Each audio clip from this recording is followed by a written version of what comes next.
There is a right-wing political commentator by the name of Jack Posobiec, and he is on Real America's Voice. We cover people from there quite often.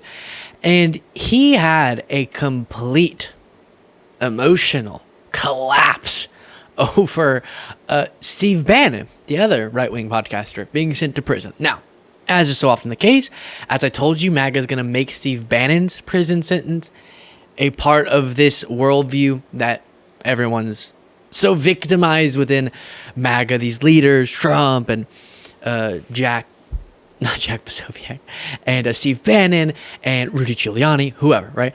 When in reality, you can look into their cases and go, oh, here's the law, here's their violation of it, here's fair accountability. Stop breaking the law, and you won't have to have this sort of accountability. And Jack Posobiec, it gets borderline violence promotional, I think, is how I would describe what we're going to see here, and definitely dangerous. But as a reminder, Steve Bannon, he's serving a few-month prison sentence for contempt of Congress, being convicted on those charges, and the particular action was defying the congressional subpoena and deciding not to go in when he was required to in front of Congress. And because he, as we'll get to later with our legal expert, he wasn't an executive official, he wasn't able to assert executive privilege, and that made his situation more difficult for him. But here's Jack Posobiec seeing this as yet another example of this ultimate victimhood and being very unhappy. Steve Bannon has been sent to the gulags by Merrick Garland. By the way, you have no respect for the victimization of people when you loosely throw around historical references like that. Left is openly calling for the assassination of President Trump. False. Do you think that all of that is happening by accident? Do you think that these things aren't connected in some way? Have you been paying attention? Wake up! So the thing that's on screen is Aaron Rupar, friend of the show, who wrote, so if Joe Biden declared today that November's election is canceled and ordered the military to keep him in power, would that be an official act? This is referencing the Supreme Court decision, and I'll dive more into this in a second, that made this seemingly legal. Aaron Rupar is not saying it should happen. He's saying, wait, by their logic, would this be justified to try to wake MAGA up? Just going to quickly pause your viewing of this video to ask what sort of a different view of what it looks like when we're recording you to subscribe to the channel if you appreciate the work that we do by clicking that subscribe button. Easy, free, but we appreciate it. Thank you so much. Back to the video. What are these conservative leaders, quote unquote, even doing out there? And by the way, to anyone who isn't out there talking about Steve Bannon today, I'm going to keep track of every single one of you, and everyone needs to be keeping track of those people. You have no idea what time it is. You have no idea what fight we're in right now. We are now on the battlefield of the unhumans. And if we do not win, then Biden's second term will be highlighted by the systemic hunt of MAGA and each and every one of us. Biden's second term will be filled with war overseas and a war for our children's mind. You will be put in jail and your children will be taken from you for indoctrination. If you are not behind bars, you will be a prisoner in your own country, in your own mind, without freedom, a slave to these unhumans. This is why you must get active now. So may the sword of Saint Michael protect Steve, and may the mercy of Jesus Christ protect his enemies, because he's not going to give them any, and we are not going to give them any. No mercy for traitors. No mercy for any traitor. You think that... Would y'all take me seriously at all if I spoke like that? No mercy for traitors! Rah!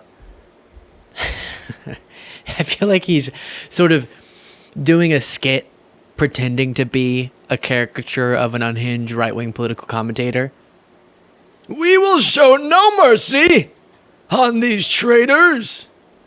May the sword of Jaden, producer Jaden, protect our souls. Your kids will be put into prison, and you'll have to accept it. No mercy. I feel like that's obviously ridiculous, but apparently people watch it. He has his gig on Real America's Voice, and while I'm making light of it, because what else can we do? What else can we do?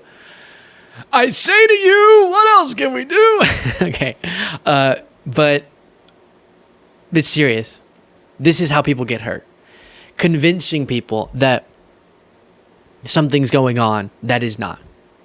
That somehow a second Biden term would look like what he's describing. People being sent to the gulags and your kids being taken from you for indoctrination. Is he saying they're going to go and be indoctrinated and taken away from people's houses, or that you're going to be accused of indoctrinating them? Regardless, insane. And all because Steve Bannon knowingly broke the law and then has to go and serve some prison time. 3 to 4 months. Listen, I would have a meltdown if I had to go to prison. So I understand that it's not a lighthearted issue, even just if it's 3 months. But let's stop acting like he's being shipped away forever. Steve Bannon, you've been a warrior to the cause. Just stop it with that, right? And it's interesting how I've told you before that Trump has defined this MAGA movement around his victimization or perceived victimization or victimhood, and how that is going to have this trickle down effect where then everyone tells their own story of how they're being persecuted, because that's sort of what gives you MAGA credibility, is I'm so influential and a threat to the deep state that they have to go after me. So then we hear it. Steve Bannon was pretending like he was the biggest victim ever. Marjorie Green, Jack Posobiec. And my message is just stop breaking the law, okay? Stop it. Law and order, people. You don't have to do that. Then you don't got to worry about the Biden regime coming after you. Here's more from Jack. Indoctrination. If you are not behind bars, you will be a prisoner in your And this is the end of what we heard, and that goes into a new part. own country, in your own mind, without freedom. A slave to these unhumans.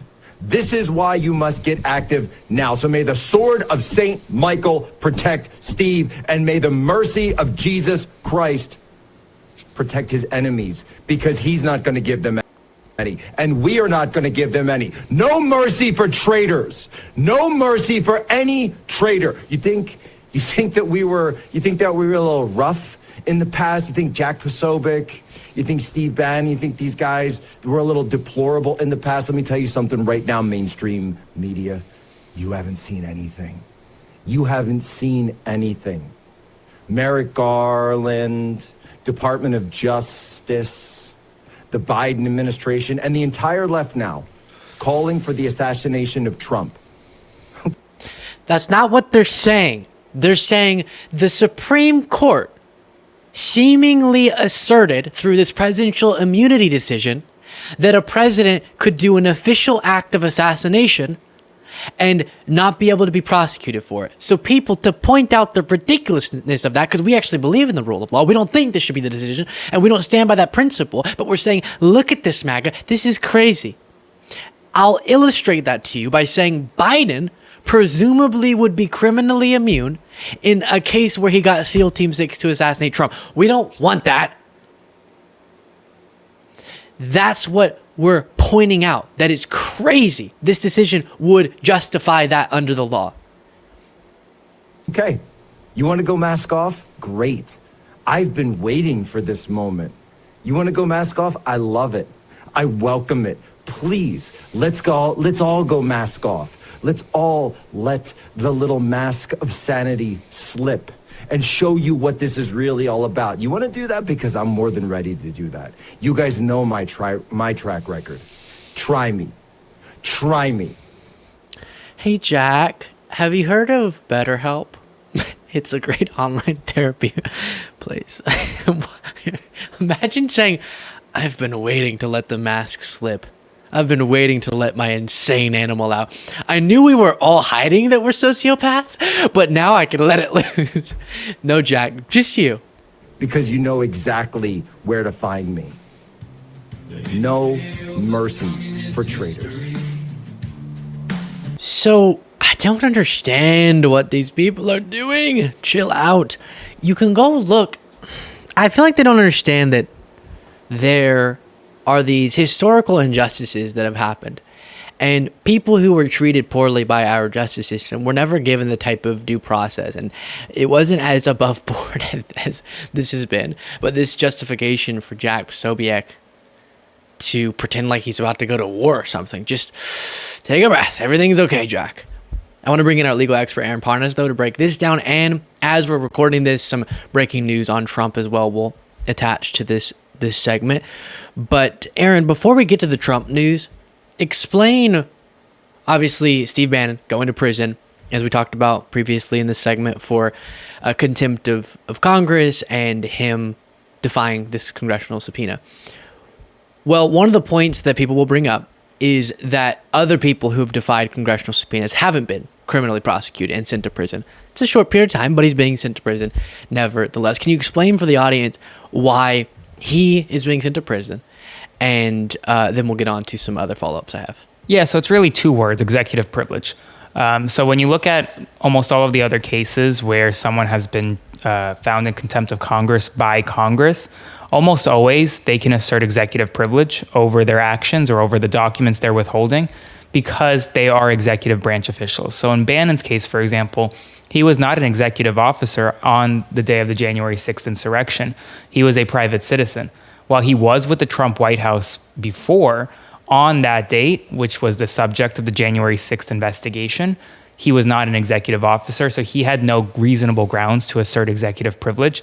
And he actually asserted that defense at the trial court, and the trial court rejected Bannon's defense of executive privilege, saying he had no right to claim privilege over the documents that the committee wanted or the testimony because he wasn't an executive officer. So that's why you saw Bannon going to prison versus, for example, Merrick Garland was also recently held in contempt of Congress by the Republican House, but you're never going to see an indictment of Garland because he is an executive officer who made a decision within his powers as Attorney General to withhold certain information from Congress.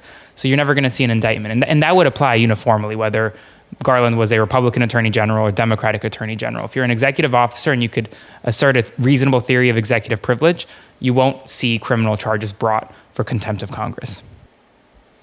Very interesting. So even separate from just the explosion there from Jack Posobiec and what I see is on its face some insane words being spoken legally, it makes sense. Now, before also getting to the Trump news, Rudy Giuliani, another Trump person, had some bad news hit him as well that I think we've previously sort of talked about, seen coming, but what's the update on Rudy Giuliani, Trump's former lawyer? Yeah, so Rudy Giuliani has been officially disbarred in New York, which is pretty significant for Rudy because if you recall, Rudy was not only the mayor of New York City, but he was also the city's top prosecutor as the United States Attorney for the Southern District of New York. This is a big personal blow to Rudy. Now, he's not practicing law currently. He is never going to be practicing law in the future, and he faces mountains of legal debt along with criminal charges in multiple jurisdictions. But ultimately, he had one thing left with him, and that was his law license in New York, and now that's been taken away from him by a New York appellate court. So essentially, Rudy is now disbarred. Now, his team has vowed to appeal this decision, and they may very well seek that appellate review, but it's not going to go anywhere. The New York appellate court essentially found that Rudy violated his oath as an attorney by spreading false and misleading information regarding the 2020 election. And that's similar to what I believe Rudy was also disbarred already in D.C. So that's similar to what was found in another court as well. Rudy. Oh, how he's fallen. And then lastly, in terms of our legal updates, what's the news? This is just... So we already talked about in our last collaboration, the Supreme Court decision saying that official presidential acts as it pertained to the Trump case, but this becomes now across the board for presidents, are something you're criminally immune from being prosecuted for. And that, as you predicted, has these ripple effects. So what's the first ripple effect that we're seeing from that Supreme Court decision? So late last night, Trump's team filed a letter with Judge Merchan in New York to either, quote, vacate the verdicts based on the recent Supreme Court decision or delay the sentencing. this morning, District Attorney Alvin Bragg filed a response saying that he has no objection to delaying the July 11th sentencing given the Supreme Court's decision and would rather have time to brief the motion to vacate. So he asked until July 24th. And just now, we're breaking this really on your show, Luke. Judge Merchan delayed Trump's upcoming sentencing from July 11th to September 18th. So that's approximately 2 months that it's delayed so that Trump's team and the DA can brief whether or not Trump's convictions in New York should be essentially vacated and Trump acquitted.